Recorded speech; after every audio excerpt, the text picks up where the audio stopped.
धम्मपद के दूसरे सूत्र में श्रावस्ती में मठ कुंडली ब्राह्मण पुत्र को उपदेश करते हैं भगवान बुद्ध।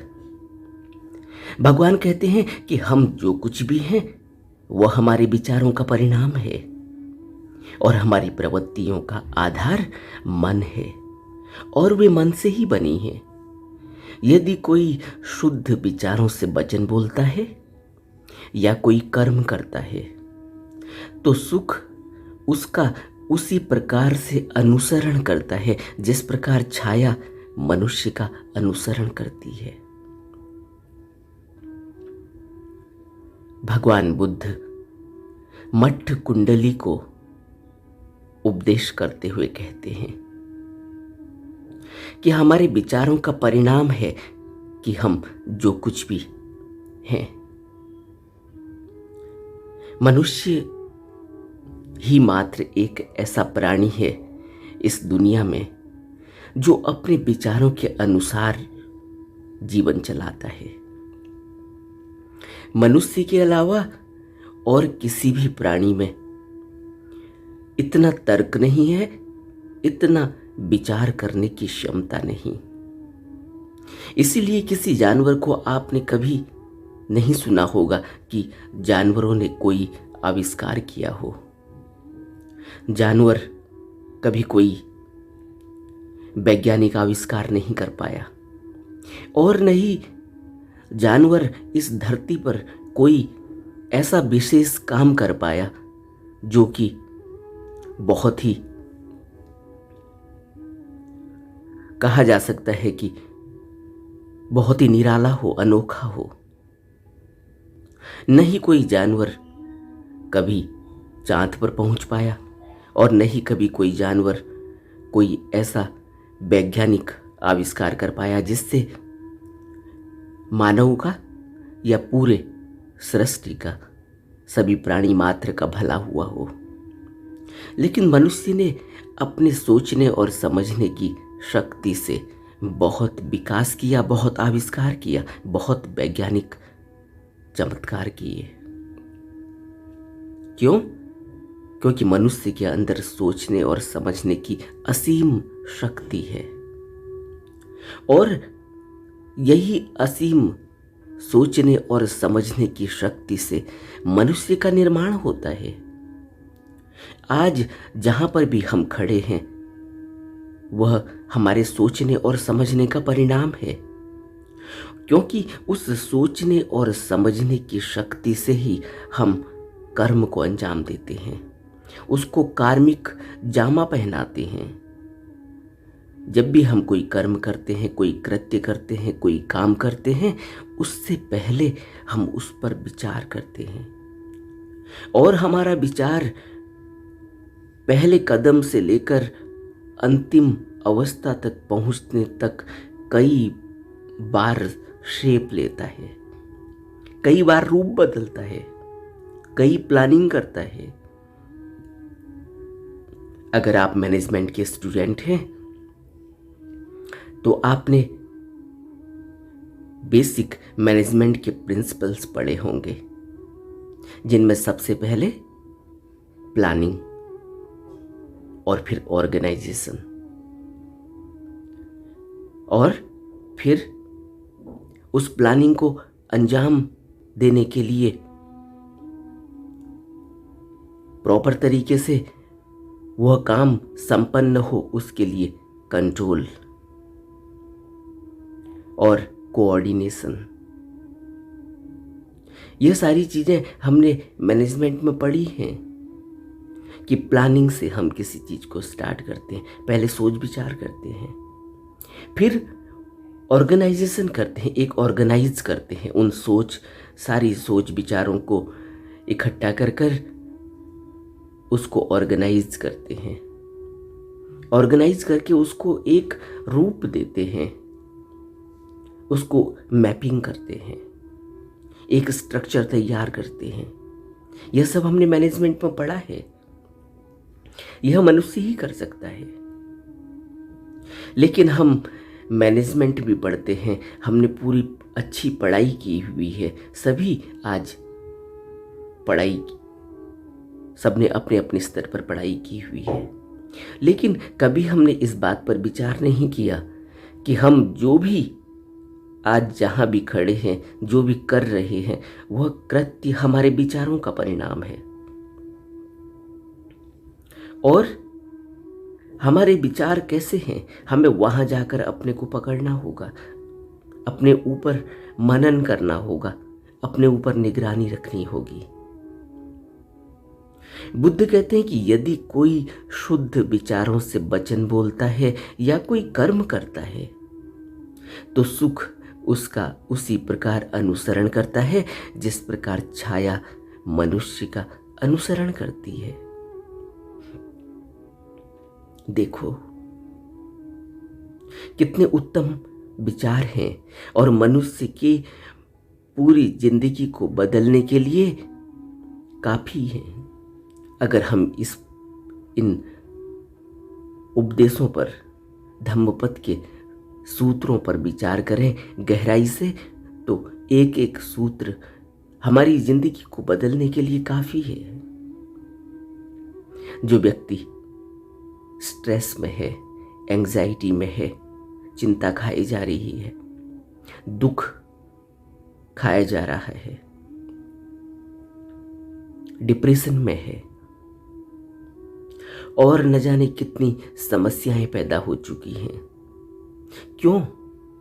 इसीलिए कि हमारे विचारों का परिणाम है, क्योंकि उन विचारों से ही हम कृत्य करते हैं। और हम क्या विचार कर रहे हैं, हम क्या सोचते हैं पूरे दिन, तो हमें तो इतना विचार, इतनी समझ अपने अंदर रखनी ही होगी कि कोई घटना घट चुकी है, भूत में कोई घटना घटी, कल कोई घटना घटी, 1 महीने पहले कोई घटना घटी, 15 दिन पहले कोई घटना घटी। अब उस घटना को जो घट चुकी है उसके लिए अब कुछ किया नहीं जा सकता, वह तो घट चुकी है। अब उसके परिणाम आए हैं, उन परिणामों से दुख मिल रहा है, उन परिणामों से चिंता पैदा हो रही है, उन परिणामों से डिप्रेशन पैदा हो रहा है, उन परिणामों से स्ट्रेस आ रहा है। तो हमें यह विचार करना होगा कि अब तो घटना घट चुकी है, अब कुछ नहीं किया जा सकता। लेकिन अगर हम उन विचारों को लेकर, उन घटनाओं को लेकर अपने अंदर विचारों को बुनते रहें, तो कौन हमें यह कहेगा कि यह बुद्धिमान व्यक्ति है? क्योंकि घटना तो घट चुकी है, अब तो कुछ किया ही नहीं जा सकता।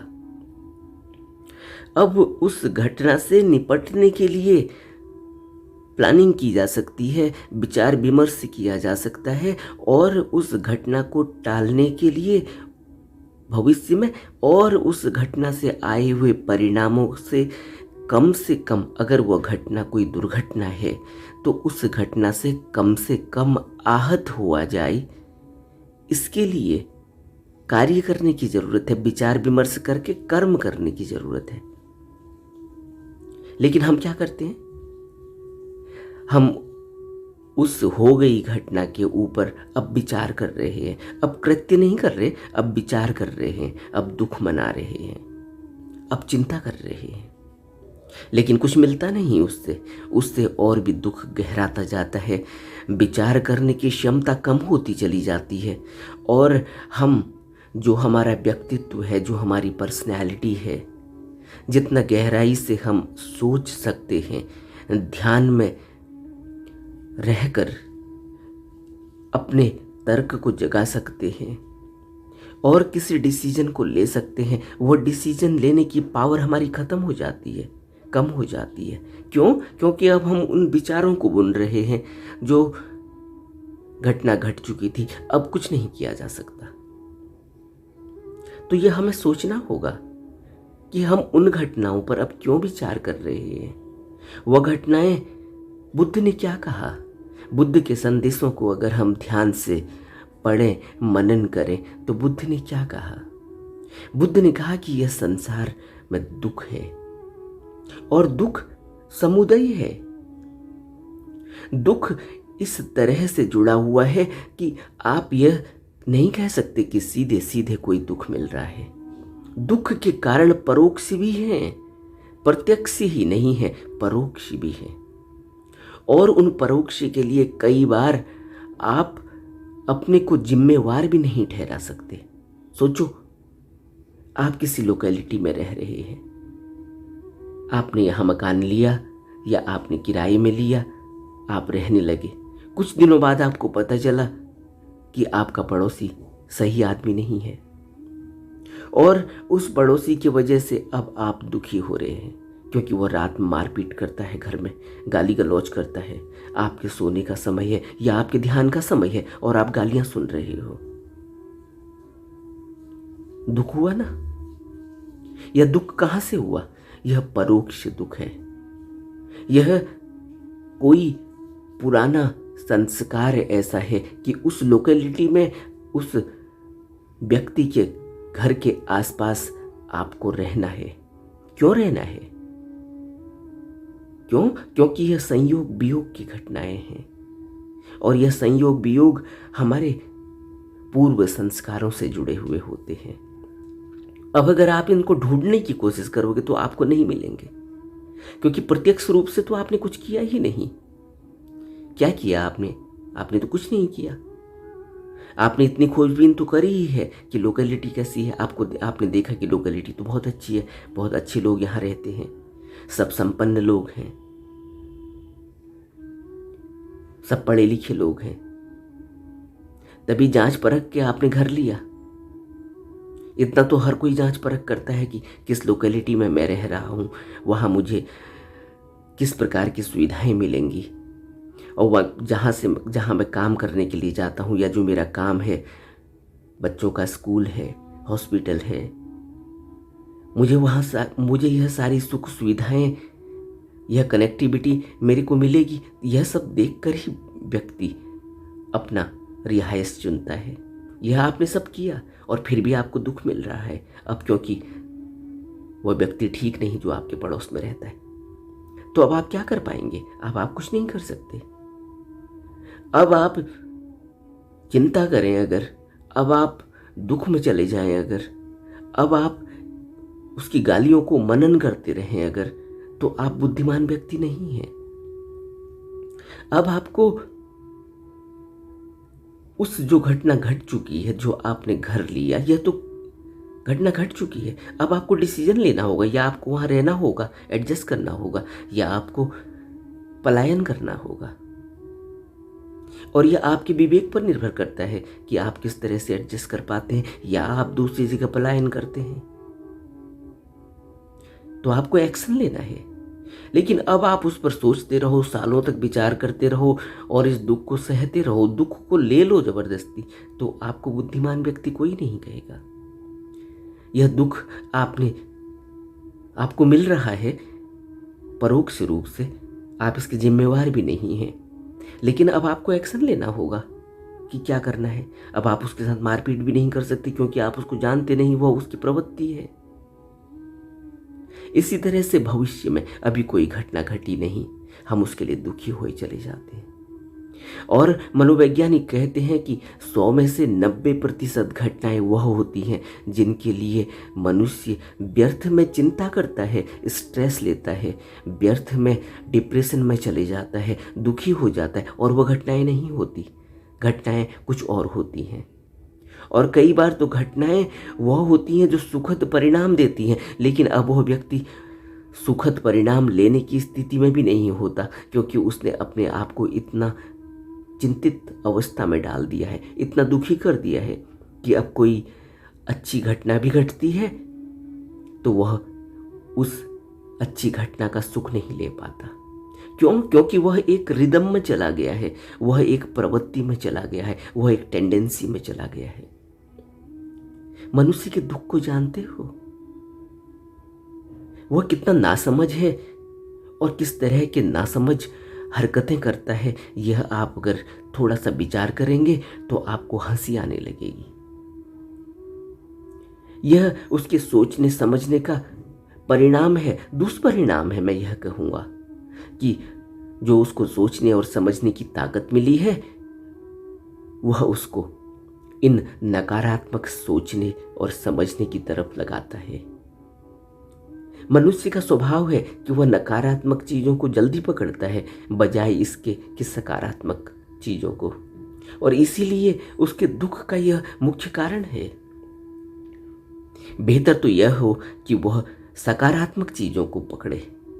क्यों? क्योंकि सकारात्मकता से उसकी जिंदगी आगे को रन करेगी, आगे को चलेगी, अगला कदम बढ़ेगा, और वह अगला कदम भी सकारात्मक होगा।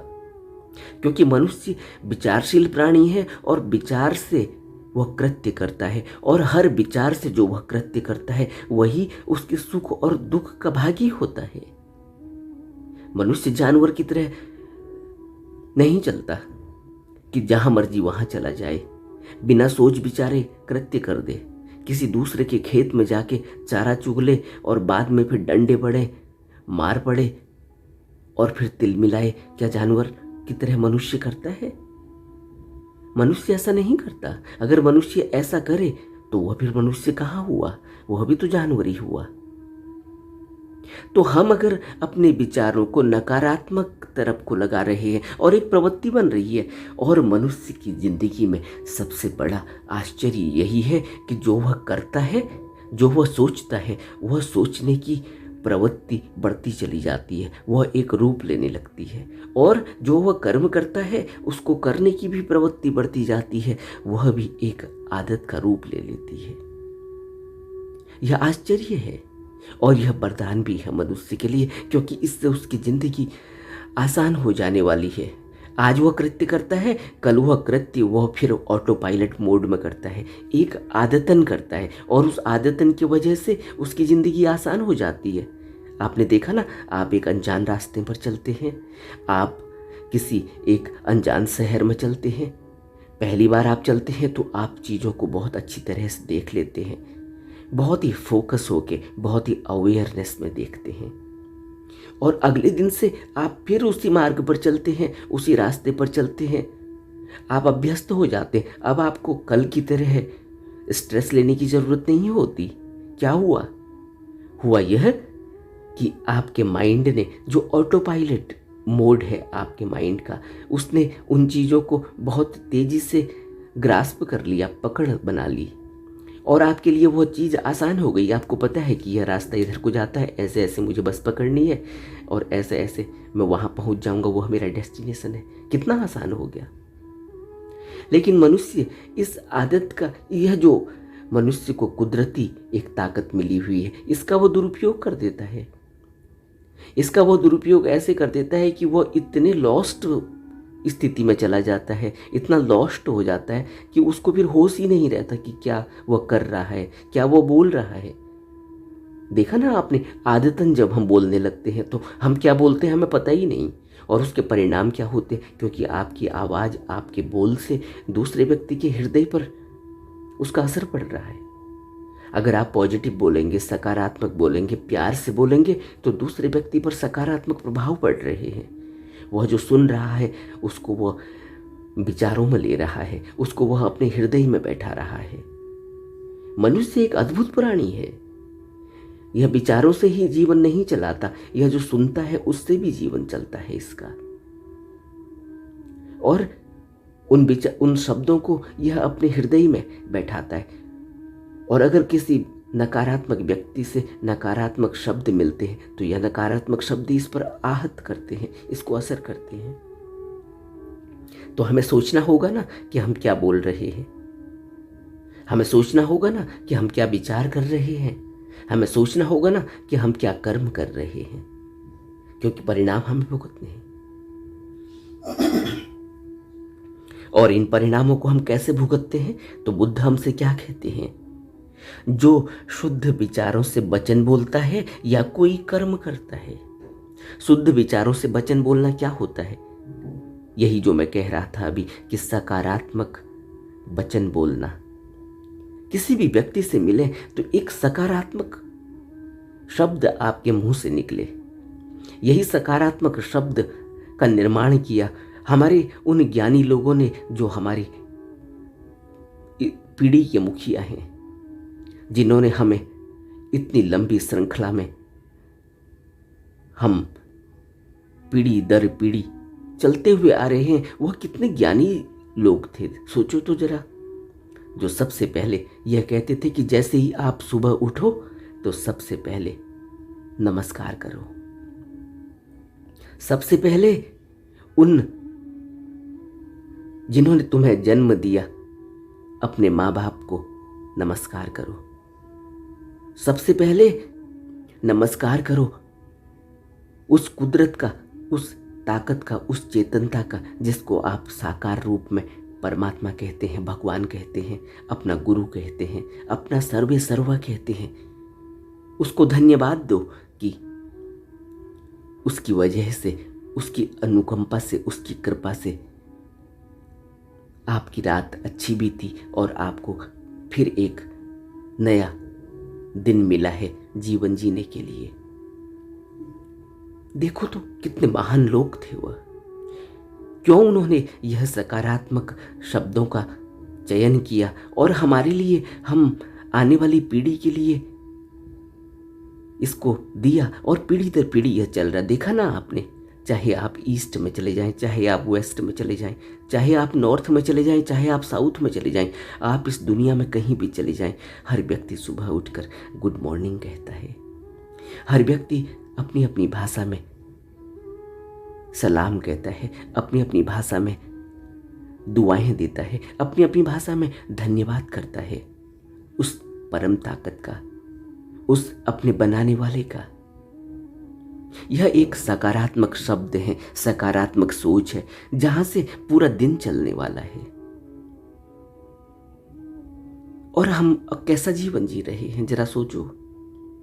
अगर हमारे अंदर कभी विचार ही नहीं उठ रहा है, अगर हमारा जीवन जानवर की तरह हो चुका है जहां कोई धन्यवाद का भाव नहीं, बल्कि मैं समझता हूं कि जानवर धन्यवाद करते हैं, लेकिन मनुष्य के अंदर से धन्यवाद चला गया। यह एक बहुत पीड़ा का विषय है अब आज की पीढ़ी के लिए कि धन्यवाद का भाव चला गया, ग्रेटिट्यूड चला गया। पशु भी धन्यवाद देता होगा, मैं समझता हूं पक्षी भी धन्यवाद देते होंगे, तभी तो सुबह सुबह चहचहाते हैं।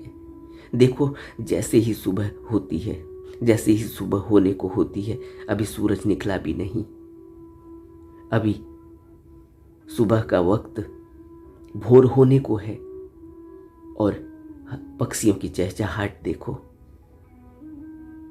प्राणियों की चहचहाहट देखो, जानवरों की चहचहाहट देखो।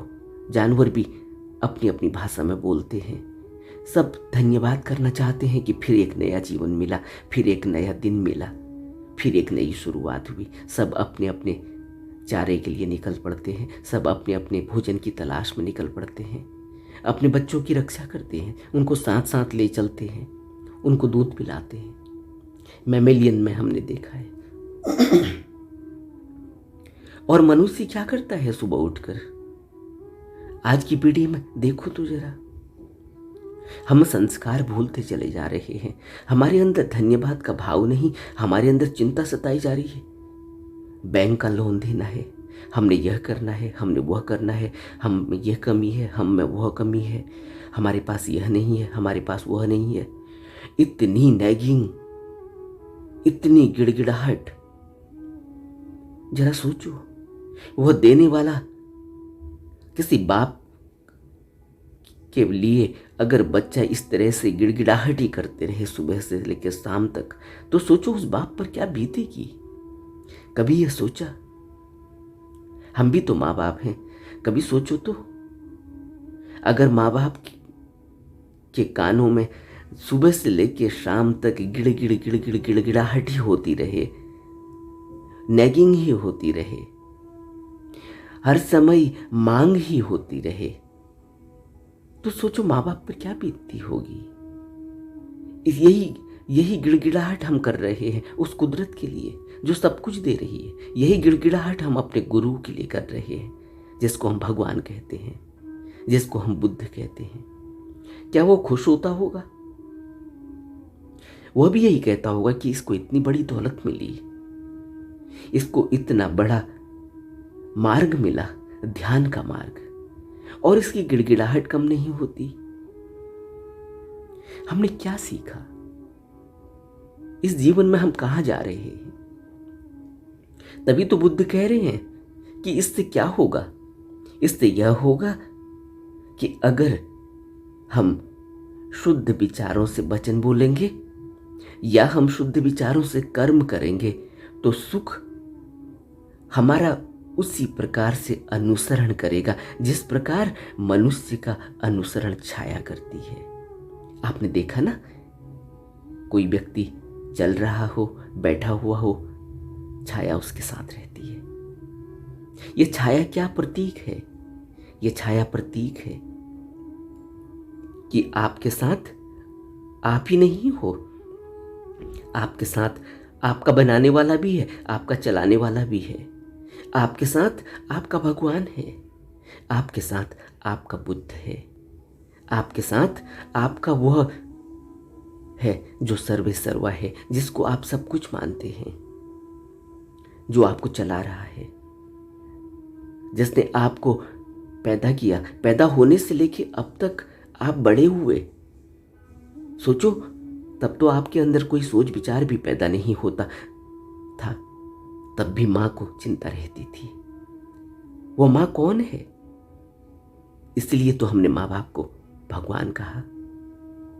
वो माँ चिंता कर रही है कि इस बच्चे को दूध चाहिए, दूध का इंतजाम करना। बाप दूध का इंतजाम करता है, सुबह से लेकर शाम तक मेहनत करता है कि मेरे बच्चों को रोटी चाहिए, सुबह से लेकर शाम तक मेहनत करता है कि मेरे बच्चों को अच्छी क्वालिटी लाइफ मिले, मेरे बच्चों को वह सब सुख संपन्नता मिले, उनका विकास हो, उनके अंदर सकारात्मक सोच पैदा हो, उनके अंदर सोचने समझने की क्षमता अच्छी हो, वह एक उनका भविष्य अच्छा हो, वह एक अच्छे व्यक्तित्व का निर्माण उनके अंदर हो। यह एक बाप को चिंता है, एक माँ को चिंता है। सब कुछ अपना पेट काट कर हमको मुहैया कराते, इसीलिए हमने माँ बाप को इतना ऊंचा दर्जा दिया। इसीलिए बुद्ध ने कहा कि माँ बाप की सेवा सबसे उत्तम है, बहुत उत्तम सेवाओं में से है। सोचो तो।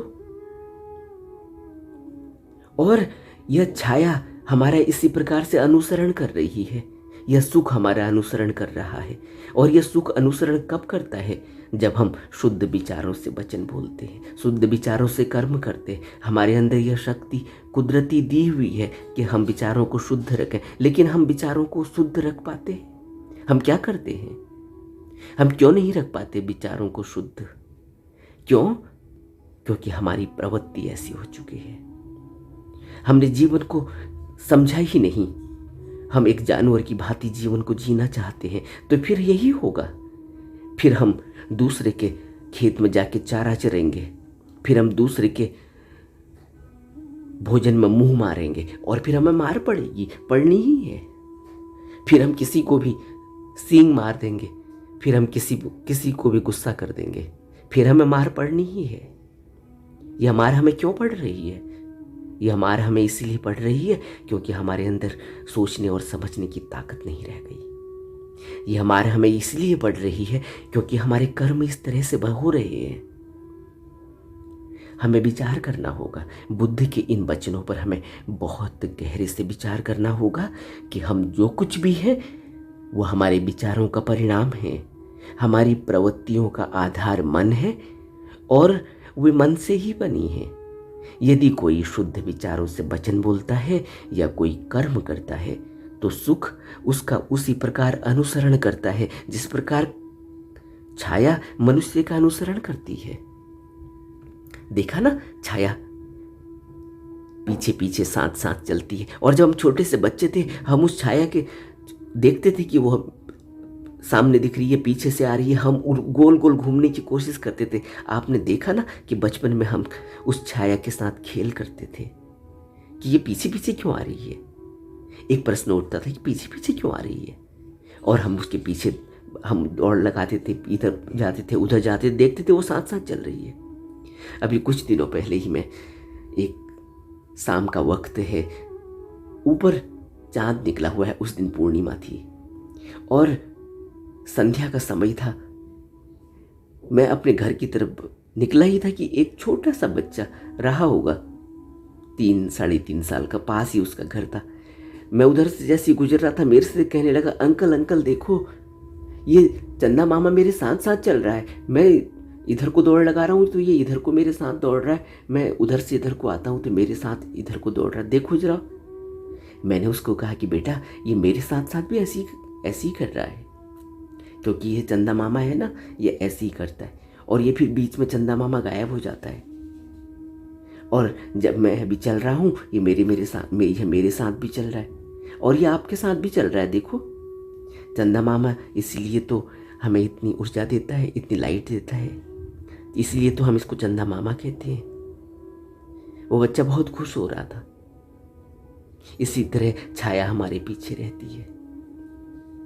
और ये छाया क्या है? ये छाया बुद्ध कहते हैं, ये हमारे वचन हैं, शुद्ध विचारों से बोले गए वचन और शुद्ध कर्मों से